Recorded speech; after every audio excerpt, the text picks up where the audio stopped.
श्रीमती सुषमा खड़गवाल जी, माननीय सांसद श्री ब्रजलाल जी, श्री संजय सेठ जी, माननीय विधायक डॉक्टर नीरज बोरा जी, योगेश शुक्ला जी, अमरीश कुमार जी, श्रीमती जय देवी जी, विधान परिषद सदस्य इंजीनियर अवनीश कुमार सिंह जी, डॉक्टर लालजी प्रसाद निर्मल जी, रामचंद्र प्रधान जी, आज के इस समारोह में उपस्थित नगर विकास से जुड़े हुए सभी अधिकारीगण, विभिन्न जनपदों से जुड़े हुए हमारे माननीय जनप्रतिनिधिगण, उपस्थित लाभार्थीगण और बहनों और भाइयों, मैं सबसे पहले आदरणीय प्रधानमंत्री जी के प्रति आभार व्यक्त करते हुए केंद्रीय शहरी विकास एवं आवासन मंत्री माननीय मनोहर लाल खट्टर जी को इस योजना के साथ जुड़ने के लिए और अपना योग्य मार्गदर्शन प्रदान करने के लिए उत्तर प्रदेश वासियों की ओर से हृदय से मैं उनका धन्यवाद करता हूं। हमारी हार्दिक इच्छा थी कि माननीय मंत्री जी लखनऊ में स्वयं पधार करके प्रत्यक्ष रूप से अपना आशीर्वाद उत्तर प्रदेश के लाभार्थियों को प्रदान करते, लेकिन अपनी आवश्यक व्यस्तता के कारण वे प्रत्यक्ष रूप से हमारे बीच में नहीं, लेकिन वर्चुअल रूप से उन्होंने अपना सानिध्य हम सबको यहां पे प्रदान किया है। माननीय मनोहर लाल जी भारतीय राजनीति के एक वरिष्ठ राजनेता हैं। उन्होंने अपना पूरा जीवन राष्ट्र और धर्म के लिए समर्पित किया है। प्रधानमंत्री मोदी जी के ही तरह उनके लिए पूरा देश ही अपना परिवार है। पूरा समय समाज सेवा के लिए, राष्ट्र के प्रति समर्पण का यह अद्भुत मिसाल माननीय केंद्रीय मंत्री जी के व्यक्तित्व का हिस्सा है और हरियाणा के मुख्यमंत्री के रूप में एक लंबा अनुभव भी उनके पास है और उस अनुभव का लाभ आज केंद्र सरकार के दो महत्वपूर्ण विभागों में मंत्री के रूप में देशवासियों को प्राप्त हो रहा है। मैं इस अवसर पर उत्तर प्रदेश वासियों की ओर से उनका हृदय से स्वागत करता हूं, अभिनंदन करता हूं। आज के इस आयोजन के साथ जुड़ने के लिए हृदय से धन्यवाद करता हूं।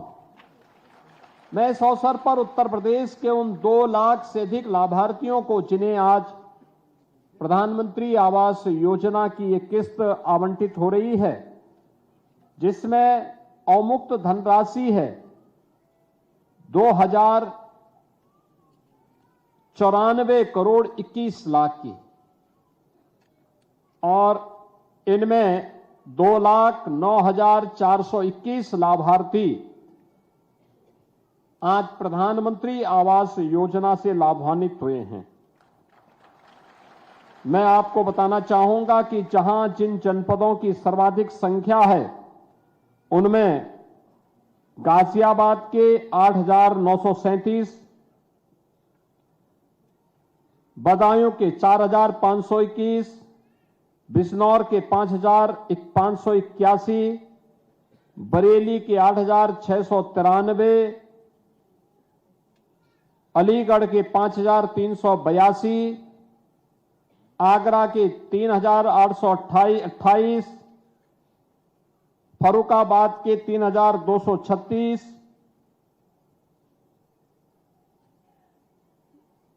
बुलंदशहर के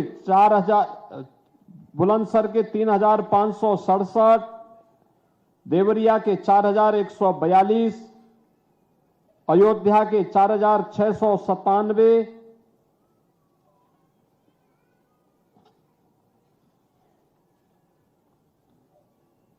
गोरखपुर के 7,142,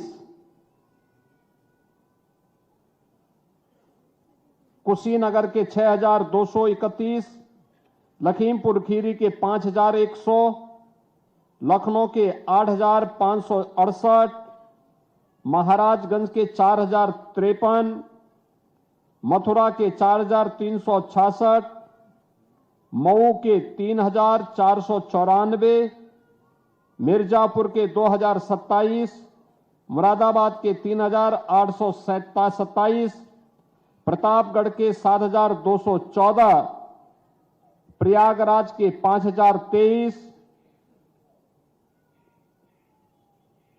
उन्नाव के 3140, वाराणसी के 3294, यानी कुल 2,09,421 लाभार्थियों के खाते में आज यह धनराशि यहां पर प्रथम किस्त के रूप में उन्मुक्त हुई है। यानी प्रथम किस्त में हर लाभार्थी के खाते में 1 लाख रुपया, आप जैसे 75% काम करेंगे फिर 1 लाख रुपए की किस्त आपके अकाउंट में आ जाएगी। फिर जैसे आप 75% कार्य कंप्लीट करा लेंगे, पिछला वाला पूरा और इस किस्त का 75%, फिर आपको अंतिम किस्त प्राप्त हो जाएगी 50,000 रुपए की, यानी 2.5 लाख रुपए की राशि आपके खाते में उपलब्ध होगी।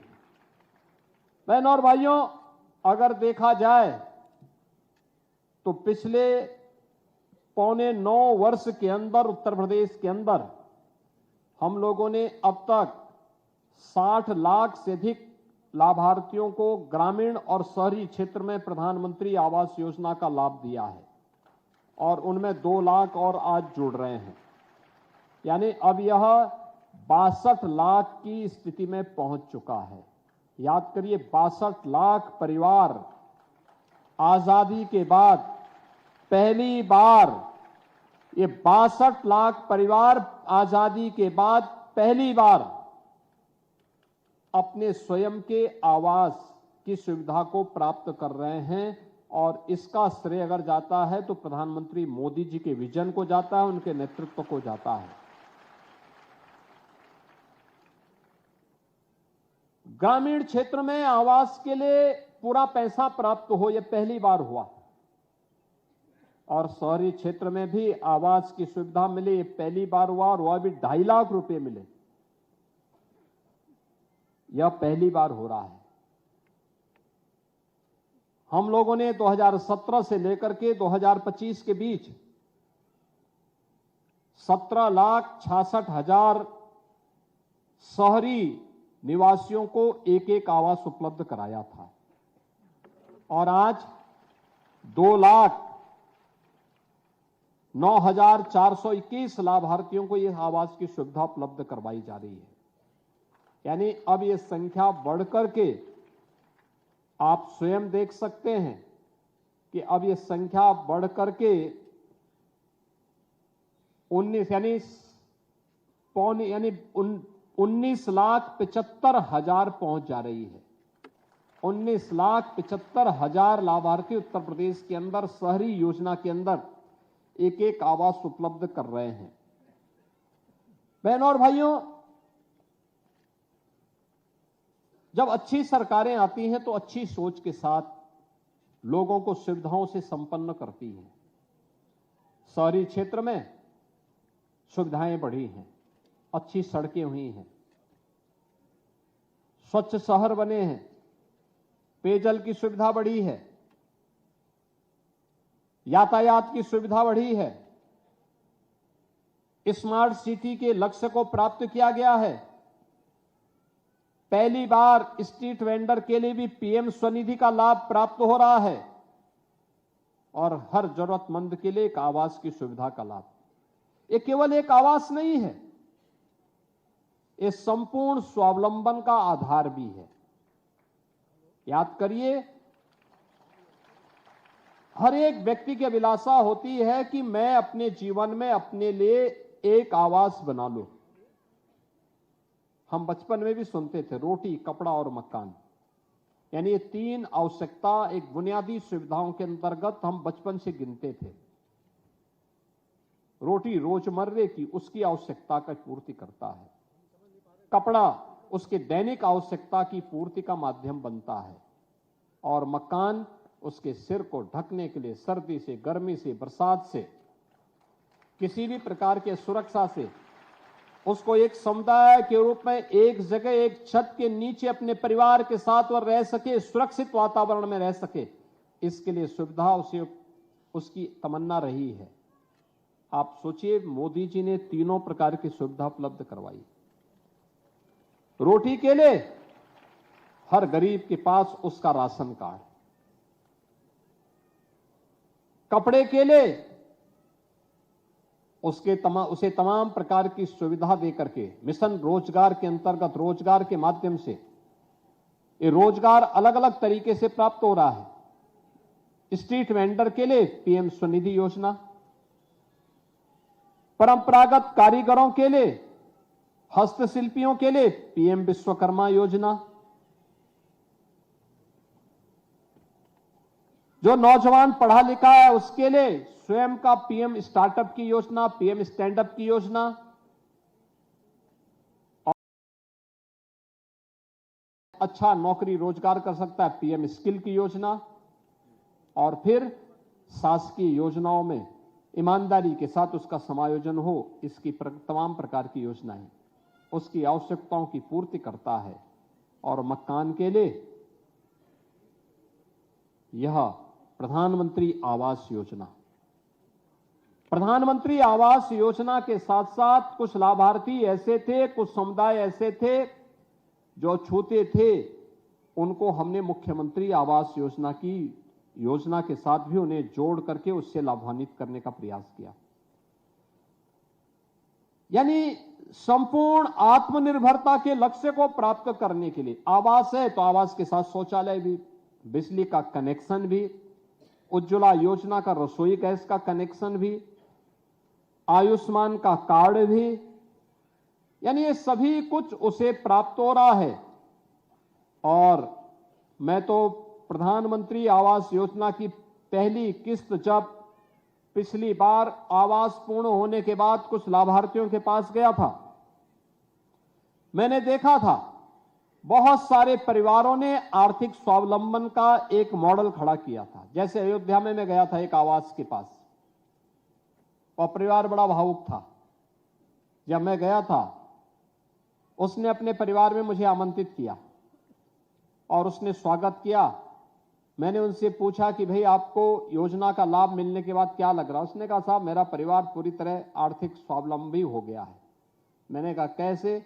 उन्होंने कहा मेरे पास आवास बनाने की मेरी इच्छा थी, लेकिन मेरे पास पहले अपना आवास नहीं था, तो मैंने थोड़ी थोड़ी पूंजी इकट्ठी की थी। पूंजी इकट्ठी हो गई, लेकिन इतना नहीं था कि मैं आवास बना सकूं। जैसे मेरा चयन प्रधानमंत्री आवास योजना में हुआ और इस योजना से मैंने आवास बनाया, तो जो मेरे पास पूंजी थी, मैंने इसके लिए अपने लड़के के लिए कारोबार करने के लिए एक ई रिक्शा उसके लिए खरीद लिया। अब मेरे पास एक निश्चित आय हो गई है कि हर दिन मेरा बेटा 1000 रुपया कमाता है, यानी 30,000 रुपये हर मंथ मेरे घर में एक आय का जरिया हो गया है। मेरा परिवार अब आर्थिक रूप से स्वावलंबी हो गया है। ये अयोध्या के एक अनुसूचित जाति के उस परिवार की कहानी है जो पहले दर दर की ठोकर भटकता था, अपना आवास नहीं था, लेकिन आज उसके पास अपना आवास है। आवास के साथ साथ आर्थिक स्वावलंबन का आधार भी बना है। ऐसे ही मैं सोनभद्र में गया था एक परिवार के पास। मैंने देखा कि उसके पास आवास की सुविधा जब नहीं थी, तब वह परिवार दर दर की ठोकरें खाता था, ठेला खोमचा लगाता था। आवास प्राप्त होने के बाद वही परिवार, मैंने देखा कि उस परिवार की महिला लाभार्थी को आवास की सुविधा प्राप्त हुई थी। पति स्ट्रीट वेंडर था और उसने पैसा इकट्ठा किया था, लेकिन इतना पैसा नहीं था कि आवास बना सके। जैसे प्रधानमंत्री आवास योजना का लाभ मिला, वह परिवार आवास बनाया और जो पैसा पहले से बचत था उससे भैंस खरीद करके वो महिला लेके आती है। भैंस का दूध मार्केट में सप्लाई करके अतिरिक्त इनकम कराती है और पति के साथ सहयोगी बन करके अपने परिवार को आर्थिक स्वावलंबन की ओर अग्रसर की है। यानी एक योजना कैसे आर्थिक स्वावलंबन का आधार बनती है। प्रधानमंत्री आवास योजना, उसका एक बेहतरीन उदाहरण है। और आज उत्तर प्रदेश के 2,09,421 परिवार इस योजना से लाभान्वित हो रहे हैं। मैं इसके लिए इन सभी लाभार्थियों को, जो लाभार्थी आज इस योजना से जुड़े हैं, उनकी पहली किस्त गई है, उनको मैं बधाई देता हूं, हृदय से बधाई देता हूं। आज मौनी अमावस्या का दिन भी है। आप याद करिए, प्रयागराज में 4 करोड़ श्रद्धालु अब तक स्नान कर चुके हैं। मां गंगा, मां यमुना और मां सरस्वती की पावन त्रिवेणी में 4 करोड़ लोग स्नान कर चुके हैं। वहां अयोध्या जी में भीड़ थी, काशी में भीड़ थी, गढ़मुक्तेश्वर में भीड़ थी, बिठूर में भीड़ थी, और पवित्र स्थल पर भारी संख्या में लोग सर्दी की परवाह के बगैर, शीतलहरी की परवाह के बगैर स्नान का लाभ ले रहे हैं, पवित्र स्नान का लाभ ले रहे हैं। और यहां पर मोदी जी के द्वारा आपको आवास की सुविधा देकर के इस पर्व और त्योहार को और भी अच्छा बनाने का काम हुआ है। और इसलिए मैं इन सभी 2,09,494 परिवारों को आग्रह करूंगा, मोदी जी को एक एक कार्ड जरूर लिखिए धन्यवाद का। दूसरा, सभी अधिकारियों से मेरा यह आग्रह होगा, नगर विकास से जुड़े हुए जो भी नगर निकाय हैं, उन सभी नगर निकायों से, कि नोडल अधिकारी तैनात करते हुए ये सुनिश्चित करें कि किसी भी लाभार्थी के साथ किसी भी स्तर पर चीटिंग न हो, सस्ते में उन्हें आवास के लिए मटेरियल प्राप्त हो, समय पे हो, और कोई भी उनके कार्य में हस्तक्षेप न हो, बल्कि ये पैसा जिस उद्देश्य के लिए इन्हें उपलब्ध कराया गया हो, आवास समयबद्ध तरीके से इनका प्राप्त हो और दूसरी किस्त भी समय पे उन्हें उपलब्ध हो जाए, इसका वेरिफिकेशन समय के अंदर तैयार करके हमें आगे बढ़ना होगा, जिससे अब इसके बाद जो दूसरे चरण में फिर और लोगों को हमें धनराशि उपलब्ध करवानी होगी, तो उनको भी हम इस योजना से लाभान्वित कर पाएंगे। आज हमारे शहर स्मार्ट सिटी के लक्ष्य को प्राप्त कर रहे हैं, नए नए नगर निकाय बन रहे हैं, नए नए शहर बन रहे हैं, हर प्रकार की सुविधाओं का लाभ मिल रहा है। और स्वच्छ भारत मिशन ने तो स्वच्छता की एक नई क्रांति लाई है। लोगों ने स्वच्छ रहने को अपने जीवन का हिस्सा बनाया है, तो परिणाम क्या है? तमाम प्रकार की बीमारियां अपने आप दूर गई।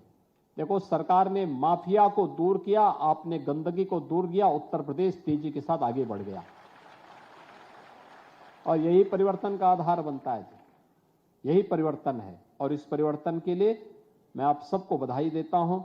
आप सभी इन योजनाओं से लाभान्वित हों, विकास की प्रक्रिया से आप सब जुड़ेंगे, इस विश्वास के साथ मैं एक बार फिर से इन सभी लाभार्थियों की प्रति हृदय से बधाई देता हूं। माननीय केंद्रीय मंत्री माननीय श्री मनोहर लाल खट्टर जी के प्रति हृदय से धन्यवाद देता हूं। आदरणीय प्रधानमंत्री जी के प्रति आभार